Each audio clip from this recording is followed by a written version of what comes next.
नमस्कार जय जगन्नाथ इंजीनियर विद्युत Kumar Sahu vastu astro consultant sir देखो आज आम वास्तुशास्त्र विभिन्न प्रकार मेटेरियल डिस्कसन करवा जमती गोटे सबुठ भल मेटेरियल अच्छी श्रीयंत्र जहाँ को अल्प बहुत समस्ते जानीते किंतु श्रीयंत्र बहुत महानता अच्छी आज्ञा ये श्रीयंत्र आप देखु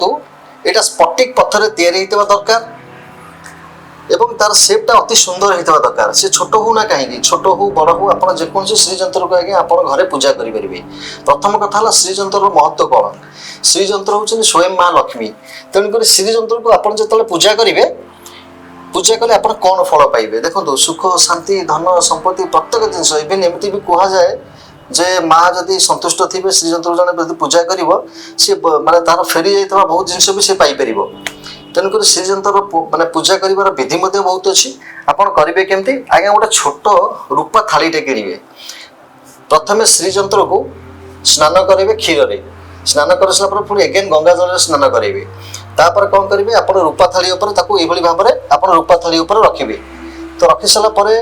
आप कौन करेंगे चंदन घोरेंगे जो घोर चंदन चंदन घोरला श्री पॉइंट आप चंदन को लेप देवे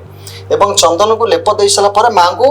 गुरुवार कि शुक्रवार जेकोसी गोटे शुभ मुहूर्त शुभ दिन में आप बसईकि माँ को भक्तिर सहित पूजा करेंगे आप जो पूजा करेंगे से कौन फूल देवाक पड़े आप धड़ा फूल देवे नचेत कौन फूल देवार आवश्यक ना एवं प्रत्येक दिन माँ पूजा हो पारे प्रत्येक दिन उठेबा आवश्यक ना जमती अन्य देवादेवी मैंने पूजा होती माँ सेमती पूजा हे तो आज तो जानले श्रीयंत्र विषय अन्य बेले मुझे अन्य प्रडक्ट विषय कहि आपण मानक नमस्कार जय जगन्नाथ।